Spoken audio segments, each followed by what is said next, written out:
हूँ माफी मांग मेरी पत्नी से अभी की अभी। ना कहीं ऐसा ना हो तो इस दिन के लिए पूरी जिंदगी बचता है। मैं इस शहर का सबसे बड़ा हीरा व्यापारी हूँ। अमीर से अमीर लोग, मंत्री, संतरी सब मेरे पॉकेट में रहते हैं। मैं चाहूँ ना चुटकी में तुम्हारा नामो निशान मिटा सकता हूँ। पर अगर मैंने चुटकी बजाते ही तेरे पूरे बिजनेस का नामो निशान गायब कर दिया तो? अभिनव ने अपना फोन निकाला और किसी को एक मैसेज भेजा। अगले ही पल उस अमीर आदमी को एक कॉल आया। व्हाट?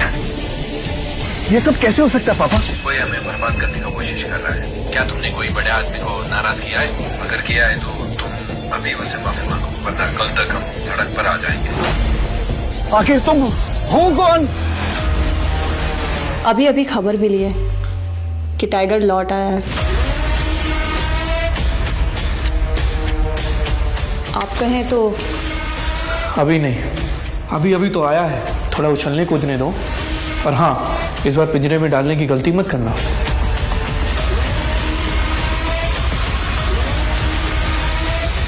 टाइगर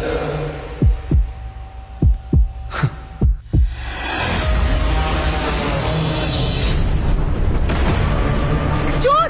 चोर! अभिनव पकड़ो! अभिनव पकड़ो! चोर! अरे कैसे नाकारे हो तुम? कुछ तो करो, भागो पीछे। मैंने वो तुमसे कुछ नहीं होगा। प्लीज कोई पकड़ो चोर!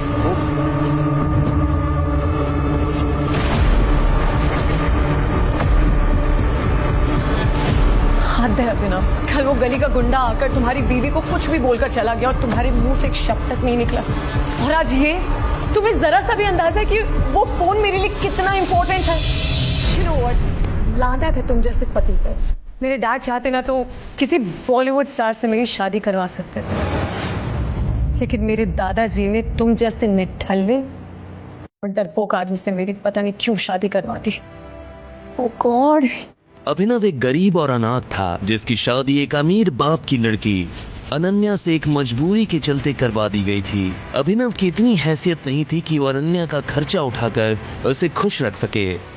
अभिनव के ससुराल में रत्ती भर भी इज्जत नहीं की जाती थी।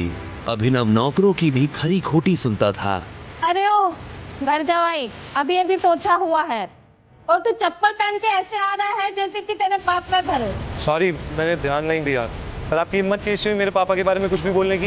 इतना ही बड़े बाप का औलाद है तो तू घर जावाई बनकर यहाँ अनन्या बेबी के टुकड़ों की क्यों करता है?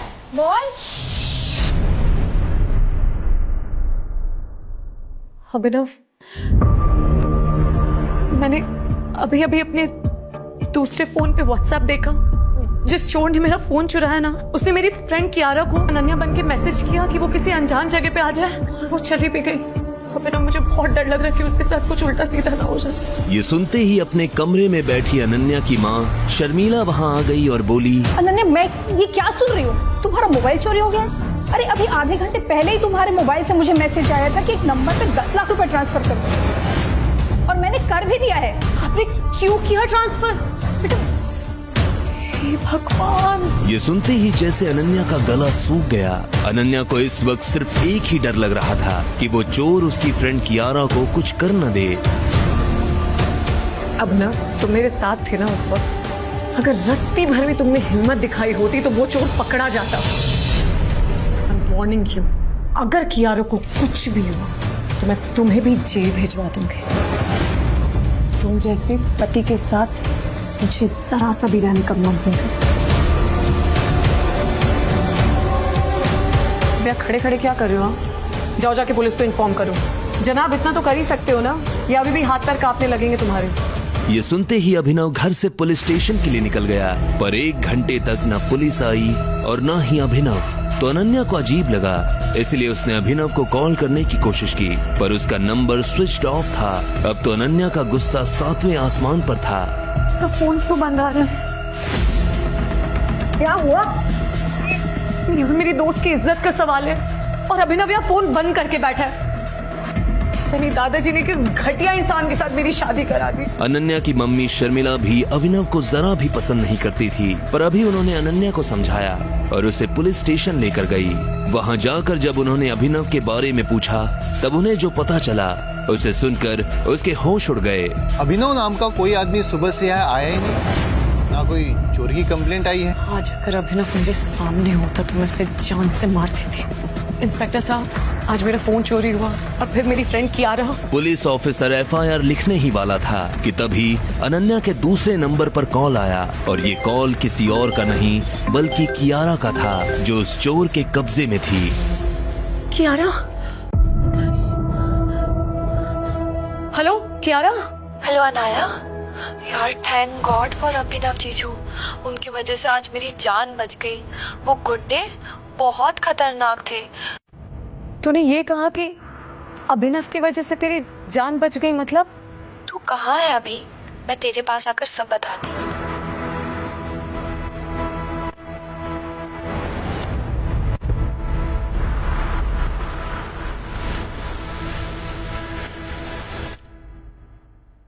बैठो बैठो, एक सेकंड। कैसे हो तुम? क्या हुआ मुझे बताओ। जिस चोर ने तेरा फोन चलाया था वो छोटा मोटा गुंडा नहीं था।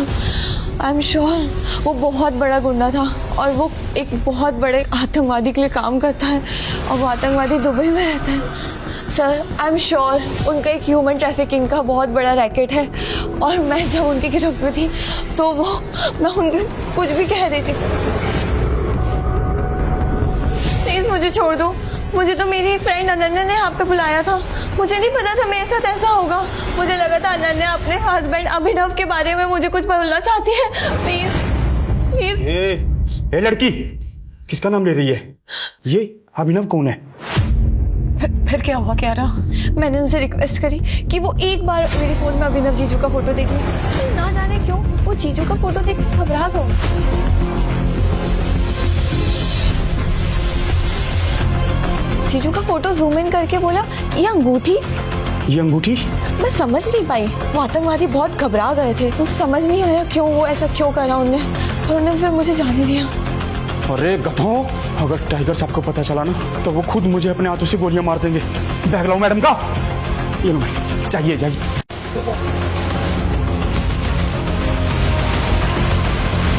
व्हाट? ये कैसे पॉसिबल है सर? माँ, जो आदमी उस चोर के पीछे भागा तक नहीं, उसे ये अंडरवर्ल्ड लेवल का आतंकवादी कैसे जानता है? और वो अभिनव को टाइगर क्यों बोल रहा था? उसका फोन क्यों नहीं लग रहा है? पता नहीं कहाँ है वो। मम, मेरा पति अभिनव और पावरफुल, अगर वो इतना ही पावरफुल है तो हमारे घर ऐसे बेइज्जत होके घर जमाई बन के क्यों रह रहा है वो? हे भगवान, मेरा सर, मुझे चक्कर आ रहा है। क्या वाकई में अभिनव ही है टाइगर?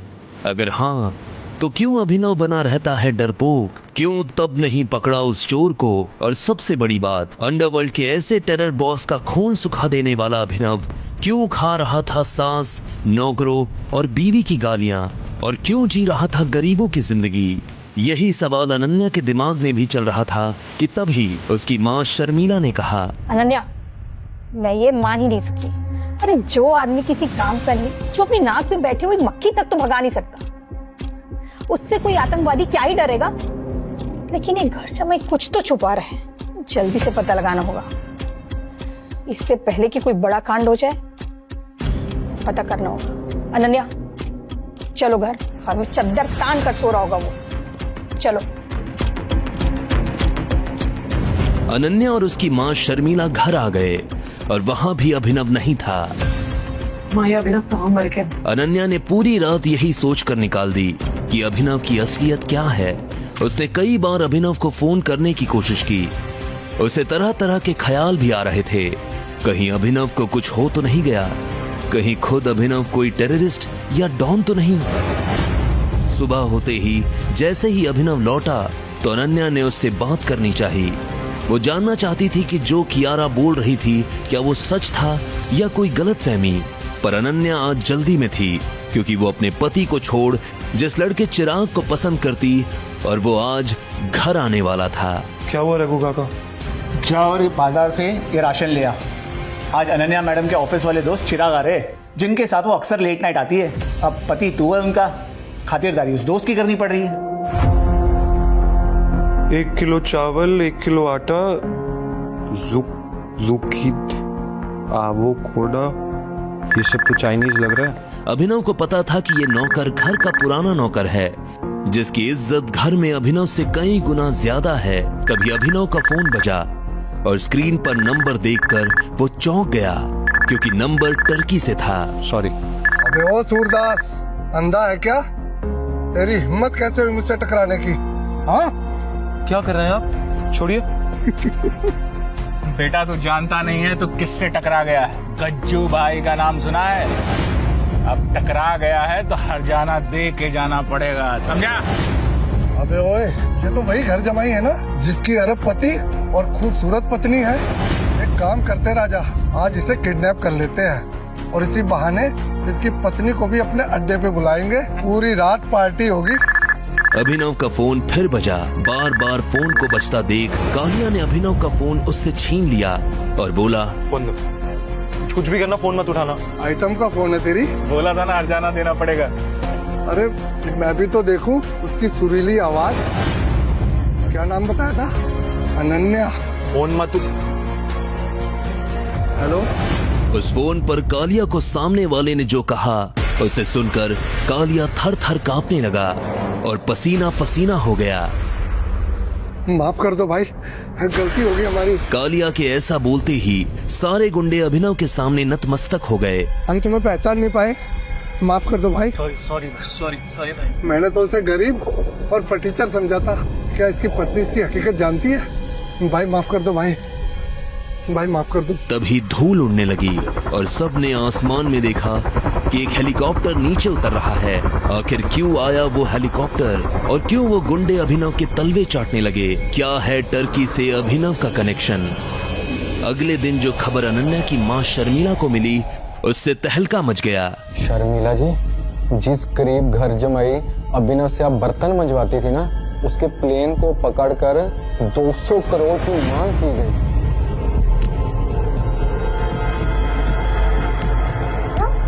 दामाद जी का प्लेन हाईजैक हो गया। इससे बड़ी खुशी की बात और क्या हो सकती है मेरे लिए।